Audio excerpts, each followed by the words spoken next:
우리가 다양한 경험을 하는 게 굉장히 중요합니다. 단 한 번의 다른 경험을 다른 공간에서 하는 것도 엄청나게 사람을 지혜롭게 만들 수 있거든요. 너무나도 유명한 실험 하나를 보여드리겠습니다. 일명 두 줄 실험인데요. 이 두 줄 실험이 뭐냐면요. 천장에 실처럼 얇은 줄이 매달려 있습니다. 그런데 대학생을 한 명 이 방에 집어넣습니다. 방에는 이거 말고는 아무것도 없어요. 이 학생이 들어가서 해야 될 미션, 과제는 뭐냐면 이 두 개를 연결하는 겁니다. 근데 떼어내면 안 돼요. 떼어내면 안 돼요. 그러니까 떼어내지 않고 연결을 해야 됩니다. 근데 저희가 사전에 팔 길이를 다 재놨기 때문에 한쪽 끝을 잡고 반대편으로 가서 이걸 잡아보려고 해도 절대 안 닿습니다. 예, 난감하죠? 자, 그런데 이 난감한 상황에 제가 옆에 있다가 가위를 하나 툭 던져줘요. 이걸 써봐라. 그럼 이 학생들의 표정은요? 상당히 짜증을 냅니다. 이걸 왜 주는 거야? 그럼 제가 또 약을 올려요. 앞에 친구도 이걸로 해결했어. 네, 그러면 애들이 막 그런가? 방금하면 그래서 제가 써야 된다니까 이걸로 된다니까 약을 또 바짝바짝 올리죠. 알겠다. 써야 되겠다. 자, 받습니다. 어떻게 하실래요, 지민 씨? 저요? 네. 제 옷을 잘라서 어떻게 할 것 같은데요?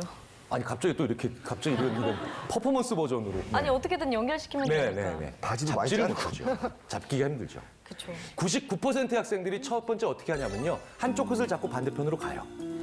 그리고 가위를 우리가 쓸 때처럼 잡고요. 그 가위 끝으로 잡아보겠다고 합니다. 아, 나 저 생각했는데. 네, 그 생각하신 분들 되게 많으실 거예요. 아우, 저희가 그 전날 나를 조교랑 함께 2시간 동안 갈아놨죠. 그때가 어떻게 되겠습니까? 잘리죠. 아우, 참. 잘리고 또 잘립니다. 이러면요. 90% 넘는 학생들이 어떻게 하느냐. 가위를 뒤집어서 나를 잡아요. 아우, 창피해. 그리고 자기 손 다칠 걱정도 안 하는지 손잡이로 잡아보겠다고 합니다. 엿장수 가위가 아닌 이상 이거 절대 안 잡힙니다. 이거 하다가 안 되니까 어떤 아이들이 나오냐면요. 자기가 중고등학교 6년 내내 과학영재반에 있었대요. 그렇게 기대를 하게 만들더니 30분이 아니라 10분 더 달라고 그래서 40분을 줬는데 40분 내내 말리지도 못하게 하면서 무슨 짓을 했냐면요.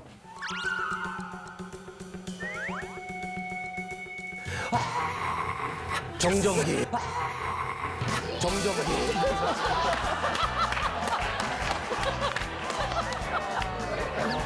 야. 벌리면 안 돼. 네. 정답. 네. 벌려서 가위 한쪽을 그 걸고 한쪽을 끝에 걸면 안 고리에 끈을 묶어서요. 맞아요. 그렇게 하는 거예요. 그런데 그걸 30분 내에 하는 학생이 10%도 안 나와요. 별 학생이 다 나와요. 가위 주면 이렇게 힘들어 하거든요. 그런데 그 방에 들어갈 때 가위가 아니라 망치를 주잖아요. 그러면 대부분의 학생들이 몇 분 내에 문제를 해결합니다. 예, 말씀하셨던 것처럼, 지민 씨가 말씀하셨던 것처럼 망치를 한쪽 실끝에 묶어요. 그리고 던집니다. 그럼 시계추처럼 왔다 갔다 하죠. 네. 그때 기다려서 잡아서 이어요. 그런데 가위는 왜 못 묶느냐? 가위와 실의 관계가 뭡니까? 잘라요. 자르는 거잖아요. 그래서 그 첫 번째 떠오르는 생각을 절대 못 버리는 겁니다. 가위를 주고도요, 묶게 만드는 방법이 있다는 거예요.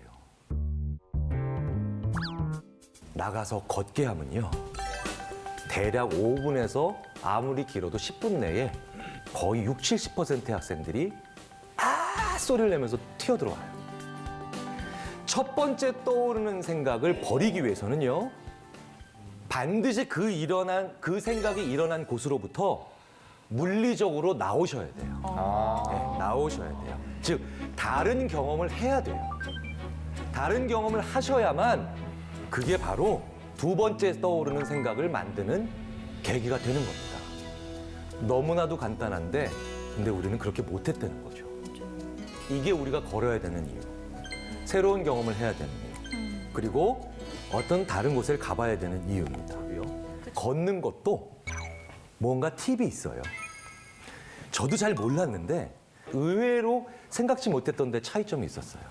지갑이랑 휴대전화를 놓고 나간 아이들은요, 학생들은 통찰이 빨리 와요. 그런데 지갑이랑 핸드폰을 들고 나간 학생들은요, 계속 걸어요.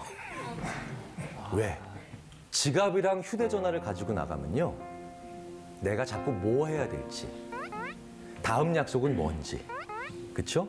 그 다음에 내일 숙제가 뭔지, 이걸 생각하게 돼서 지금 이 문제로부터 빠져나오기는 했지만 목적을 계속 갖고 걸어요. 무목적으로 걸으셔야 돼요. 예전에 네. 그 수능 볼 때 선생님이 모르는 문제 있으면 그냥 넘어가고 딴 문제 풀다가 다시 와서 풀어라. 그럼 풀릴 거다라고 얘기하셨잖아요. 그래서 그러고 나서 딴 문제 풀다 왔더니 종치더라고요. 그래서 결국 못 풀었어요. 놓쳤구나. 네. 영원히 지나간 거야. 결국 못 풀었어요. 야, 네. 아, 물론 인류의 모든 문제가 이렇게 해결되지는 않습니다. 저 같은 인간도 있어요.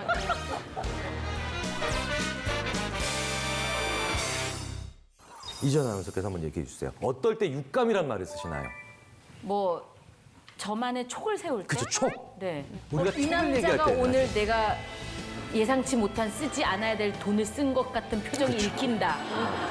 증거는 없는데. 증거는 없지만. 증거는 없는데. 근데 결국 이틀 뒤에 그게 맞았다는 것을 느낄 때, 아, 내가 육감이 육감적이구나. 맞았구나. 뭐 이렇게 생각합니다. 아, 여자의 네. 육감. 그러니까 우리가 여자의 육감이라고 얘기할 때, 자, 증거가 있으면 육감이 아니에요. 그렇죠. 증거가 있으면 오감이에요. 그렇잖아요. 눈에 보이거나 귀에 들리거나 듣고, 증거가 있으면 돼. 증거가 없는데도 왠지 그게 생각이 되고 그 행동을 했는데 그게 맞을 때 우리는 육감이 적중했다고 얘기를 하죠. 다시 말해서 이유를 모르는 거예요. 메커니즘이 아직 안 밝혀진 겁니다. 그런데요, 이 오감을 합치면 우리가 왜 그런 육감이라에 해당하는 말들을 하고 실제로 그게 맞는지 그 이유가 밝혀집니다. 모든 언어에 이런 표현들이 있어요. 나 손 씻었다. 나 지금 손 씻었다는 얘기인가요? 아니죠. 나 이제 나쁜 짓을 더 이상 하지 않는다는 얘기예요. 네. 이런 얘기도 하죠. 참 그 사람 따뜻해. 체온이 높다는 건가요? 아니죠. 체온 높으면 그건 병이에요. 네. 근데 우리는 그런 표현을 써요. 어떨 때 씁니까? 나한테 잘해주는 사람. 친근한 사람한테 쓰죠. 그 더러운 손을 치워! 손에 뭐 묻었다는 얘기 아니죠. 그렇죠? 그런데도 우리는 더러운 손을 치우라 그럽니다. 아, 그 사람 나랑 가까운 사람이야. 옆에 없는데도. 그렇잖아요. 멀리 지금 딴 동네 살고 있는데 가깝다. 이게 다 모든 언어에 있어요. 왜 이런 걸 왜 쓸까요? 이게 다 감각을 얘기하는 거죠. 이 감각에 사람의 굉장히 중요한 생각과 판단과 의사결정에 영향을 미친다는 걸 우리가 이미 증명하고 있는 겁니다. 이런 게 다 사실은 육감이에요. 다 좋다, 다 좋아. 못 고르겠다. 아, 나 사람이다. 미치겠네. 힘들다. 나랑 가까운 너무 사람. 힘들다. 어떻게 화면 골라? 꺼주세요. 어떻게 화면 골라? 꺼주세요. 아, 정말 너무 어렵다. 네. 자, 따뜻한 커피와 아이스 커피가 있죠. 재밌는 건요. 따뜻한 음료를 마신 사람과 차가운 음료를 마시는 사람이 그 다음에 전혀 새로운 어떤 사람이 자리 앞에서 앉아 있는데 따뜻한 음료를 마신 사람이 좀 더 따뜻하게 얘기해요. 따뜻한 음료, 차가운 음료. 10명의 면접관이요. 엘리베이터 1층에서 기다립니다. 이분들은 10층까지 엘리베이터를 타고 올라가서 지원자를 평가해야 돼요. 5명한텐 따뜻한 커피가 든 컵을 줍니다. 손이 따뜻해지고 있죠? 나머지 5명한텐 차가운 음료가 든 아이스 커피나 이런 것이 들어간 잔을 줍니다. 10층까지 올라가는데 2-3시간 걸리는 거 아니죠? 불과 몇십 초밖에 안 걸리는데도요. 그런데도 뜨거운 컵을 쥐고 올라간 사람들은 같은 지원자를 따뜻하게 평가해요. 차가운 컵을 들고 올라간 사람들은 차갑게 평가합니다. 10명만 해도 통계적 차이가 나요. 게다가 따뜻한 방에선 그렇기 때문에 자기를 더 사회적으로 따뜻한 사람이라고 생각을 합니다. 자기 신체 내 약간의 변화가 자기를 따뜻한 사람으로 만든 거예요. 그러니까 몸의 따뜻한 정도와 그 다음에 어떤 사람에 대해서 더 대해주는 따뜻한 나의 생각과 행동이 연결이 되는 겁니다. 이걸 체화된 인지 현상이라고 그래요. 내 몸과 우리 생각이 아주 적극적으로, 즉 오감이 적극적으로 상호작용하는 겁니다. 로맨틱 영화 하면 뭐가 떠오르세요? 러브 액츄얼리죠. 로맨틱 무비입니다. 가슴이 따뜻해지는 영화죠. 실제로 추운 겨울날 로맨틱 무비의 시청률은 올라갑니다. 왜? 내가 추우니까요. 내가 내 방 안에 추운 데에 있으니까 따뜻한 영화를, 마음이 따뜻해지는 영화를 원하는 거예요. 그래서 로맨틱 무비는 전부 다 겨울에 찍는 거예요. 러브 스토리부터. 그러네. 네. 근데 여기서 따뜻한 건 온도가 따뜻한 게 아니잖아요. 영화에서 마음이 따뜻해지는 거란 말이에요. 이걸 우리가 구분하지 않는다는 겁니다. 실제로 그래서 여름보단 겨울에서 로맨틱 무비가 더 많이 시청되고 많이 비디오도 예전에 대여가 됐어요.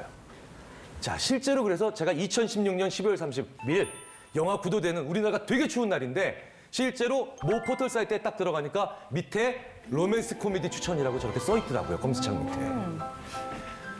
전국 현재 날씨 정보. 그거보다도 로맨틱 코미디가 더 궁금한 거예요, 사람들이. 그 옆에 생활 속 심리학이라고 써 있습니다. 근데 저도 이걸 보고 너무 재밌더라고요. 실제로 이렇다는 겁니다. 더 웃긴 건 우리 이런 표현도 써요. 그 사람 참 입이 무거운 사람이야. 입이 무거우면 아까 그 그림처럼 됩니다. 말도 안 되는 거죠. 근데 왜 우리는 무거운 사람 이렇게 표현을 쓸까요? 실제로 체중이 더 나가는 것도 아닌데 무겁다라는 게 신중하다는 얘기죠. 재밌는 건 이 무게감을 그래서 인위적으로 주기만 해도 변해요. 어떤 사람의 인사 서류를 무거운 판 위에 올려놓고 보게 해요. 어떤 사람의 같은 인사 서류를 그 사람의 같은 인사 서류를 가벼운 비닐 카바 위에 올려놓고 보게 해요. 그런데요, 무거운 판 위에 올려놓고 본 사람이 같은 사람인데도 더 신중하다라고 평가를 합니다. 이런 게 우리의 육감이에요, 사실은. 착각 같지만 육감인 겁니다. 그래서 행위가 그렇게 중요한 겁니다. 버디랭귀지가. 우리 몸의 포즈가 그래서 중요한 거예요. 누가 더 권력자인지 아시겠죠? 네. 누가 봐도 확연합니다. 네. 그렇죠? 자, 그래서 이 동물들이 이걸 사용하기도 하죠. 싸우기 직전에 몸을 불리는 겁니다. 조류도 그렇게 하고 파충류도 그렇게 하죠. 그래서 우리도 뭔가 너희들보다 세 혹은 나 당신들한테 나 압도할 거야 이렇게 얘기할 때 이걸 벌리고 이렇게 하죠. 그래서 자세가 중요한 거예요. 사람들한테 다양한 자세를 취하게 해요. 위쪽에 있는 자세와 아래쪽에 있는 자세 좀 다르죠? 위쪽에 있는 자세는 뭡니까? 내가 좀 더 힘을 가지고 있을 때 취하는 자세예요. 밑에 있는 자세는 내가 좀 더 겸손해하거나 힘을 잃었을 때 취하는 자세죠. 이걸 2분 동안 취하게 합니다. 2분 동안 이렇게 하게 하기도 하고 2분 동안 이렇게 하기도 하는 거예요. 그렇게 만들어 놓고 2분 후에 신체의 변화를 보면요. 그냥 단순히 마음의 변화가 일어나는 게 아니라 신체적으로 호르몬의 변화가 일어나요. 자, 침을 뱉게 해요. 퇴하고 침을 뱉게 합니다. 그럼 뭡니까? 침 안에 좀 호르몬이 있잖아요. 호르몬이 있는데 그러면 어떤 자세를 취하든 아직은 취하기 전이니까 양쪽 모두 뭡니까? 호르몬의 수치가 똑같겠죠. 그런데 어떤 사람들은 저렇게 고자세를 취하게 해요. 어떤 사람은 저렇게 저자세를 취하게 합니다. 그러고 난 다음에 도박을 시켜요. 도박은 뭡니까? 약간 위험이 따르는 거죠. 그러고 난 다음에 또 침을 뱉게 합니다. 다시 호르몬의 변화량을 측정하려고. 이 에미코디라고 하는 연구자가 이걸 오랫동안 해봤는데 매번 같은 결과가 나옵니다. 고자세를 취했던 사람들은요, 도박에서 더 모험적으로 변해요. 2분 동안 그 자세를 취하는 것만으로도 자기의 뭡니까? 자신감이 강해지는 겁니다. 그런데 약해 저자세를 2분 동안 취했던 사람들은 모험을 안 해요. 그 사이에 벌써 뭡니까? 자기가 힘이 약하다고 생각을 하는 거예요. 그러면 침을 한번 분석해 볼까요? 실제로 테스토스테론, 수컷의 호르몬이죠? 아니, 사실은 수컷의 호르몬이라기보다는 좀 더 수컷 지향적인 공격적인 호르몬입니다. 고자세는 증가해 있어요. 호르몬 벌써. 저자세는 떨어져 있습니다. 호르몬의 변화가 벌써 일어나는 겁니다. 자세만 가지고요. 물론 이렇기 때문에 면접 전에는 어떻게 하셔야 됩니까? 고자세를 취하셔야 돼요. 면접 들어가서 취하시면 큰일 나죠. 우리가 어떤 가슴 조마조마하거나 아니면 큰일이 있거나 아니면 중요한 일을 앞두고요. 2분 동안만 자세를 고자세를 취하세요. 그러면요. 내가 호르몬의 변화까지도 누릴 수 있다는 겁니다. 예, 자세가 그만큼 중요하다는 거죠. 힘이 있기 때문에 그런 자세를 취하는 것도 있지만 이것도 반대로 취하면 내가 그런 자세를 취했기 때문에 자신감을 얻을 수도 있다는 겁니다. 이것도 육감에 들어가는 거죠. 더럽죠? 네. 그런데 이건 물리적으로 더러운 거죠. 그런데 저 더러운 놈 안 씻었다는 얘기 아니죠.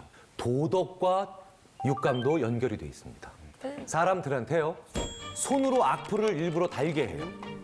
악플이 어떤 악플이 있느냐 연구하기 위한 거니까 자료 수집하기 위한 거니까 넌 욕하는 거 아니다. 그냥 네가 알고 있는 악플을 달아봐라. 그런데도요. 그럼 사람들은 자기 손으로 더러운 짓 한 거죠. 실제로 자기 손을 저렇게 봅니다. 그래서 이 사람들한테 손을 씻게 하면 다른 사람들보다 더 길게 씻어요. 내 손을 더 길게 씻는다는 거예요. 그런데 입으로 욕을 하게 해요. 그냥 이건 욕 수집이다. 그럼 학생들이 되게 좋아합니다. 욕수집이에요? 나 그럼 연구에 적극적으로 참여할게요. 그러면서 저 이런 욕도 알아요. 이런 욕 대단하지 않아요? 막 이러고 막 열심히 합니다. 네. 그리고 난 다음에 그런데 이 친구들은 벌써 자기 입을 어떻게 봅니까? 저렇게 보는 거예요. 더럽다고 보는 겁니다. 그래서 이 친구들은 양치질을 다른 사람들보다 더 길게 해요. 그래서요, 돈을 깨끗이 버셔야 돼요. 더러운 돈이라는 표현 쓰잖아요. 왜 돈을 깨끗하게 벌어야 되냐면 깨끗한 돈이라야 더 잘 써져요. 더럽게 돈을 벌면 그 효용을 적게 느껴요. 무슨 얘기냐? 복권에 당첨이 됐는데 그 복권에 만약에 200만 원이다 했을 때 그 200만 원이 정상적인 기업으로부터 온 200만 원이다라고 하는 것과 도덕적으로 문제가 있는 기업으로부터 받은 200만 원이라고 했을 때, 자, 똑같은 200만 원이잖아요. 그 200만 원으로 무엇을 살 수 있습니까? 라고 얘기하면 정상적인 기업, 도덕적으로 문제가 없는 기업으로부터 받은 200만 원을 가지고 사람들은 이만큼을 살 수 있다고 얘기합니다. 뭐도 살 수 있고, 뭐도 살 수 있고, 뭐도 살 수 있고, 뭐도 살 수 있고. 그런데 재밌는 건 부도덕한 기업으로 받은 200만 원은 그걸 가지고 뭘 살 수 있나요? 라고 얘기를 하면 사람들이 거의 절반으로 줄여서 요거밖에 못 삽니다. 라고 얘기를 해요. 그러니까 이만큼 사기 위해선 더 써야 되죠. 그래서 부정한 방법이나 부도덕하거나 깨끗하지 못한 방법으로 버는 돈들이 낭비가 되기 더 쉬운 겁니다. 로버트 치알딘이라고 하는 심리학자가요, 정말 호기심이 많은 심리학자인데 이 심리학자가요, 우리 일반적으로 얘기하는 다단계 있죠. 우리도 가끔 왜 노인분들한테 건강식품 막 이렇게 막 좀 이렇게 안 좋은 방법으로 파는 경우 있죠. 옥매트. 네. 매트가 그렇게 팔리죠. 이런 거 주로 어떻게 파느냐를 알아보기 위해서 쫓아다녀 봤어요. 미국에서도 그런 게 있나 봐요. 그래서 이런 프로그램 모집할 때 딱 갔는데 애리조나에서 피닉스라는 도시에서 투싼이라고 하는 곳까지 가야 그 프로그램을 한답니다.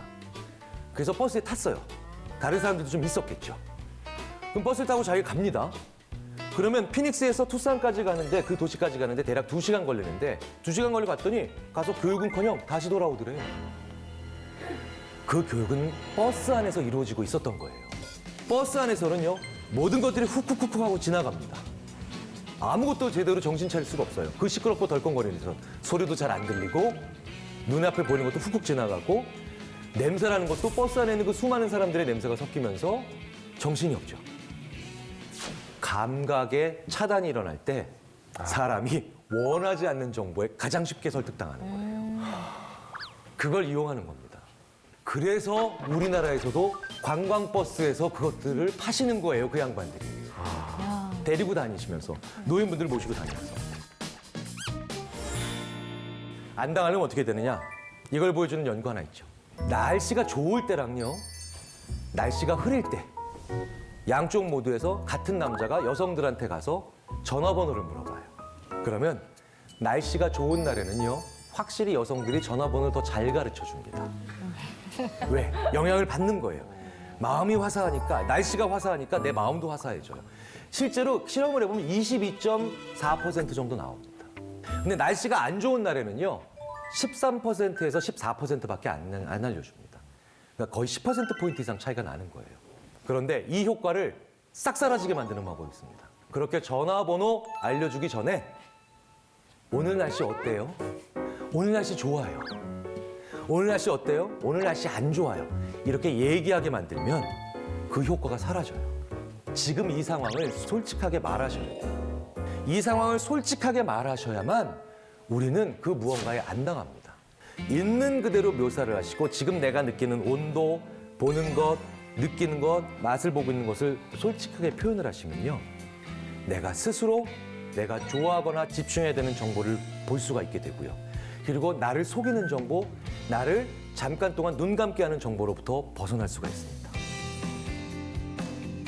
오늘부터 보고 느낀 대로 한번 이야기하고 쓰고 그 다음에 남들한테 알려주는 그런 한번 사소한 습관을 만들어 보시면 우리는 그 자체만으로도 훨씬 더 지혜로운 사람이 될 수 있지 않을까 하는 생각을 해봅니다.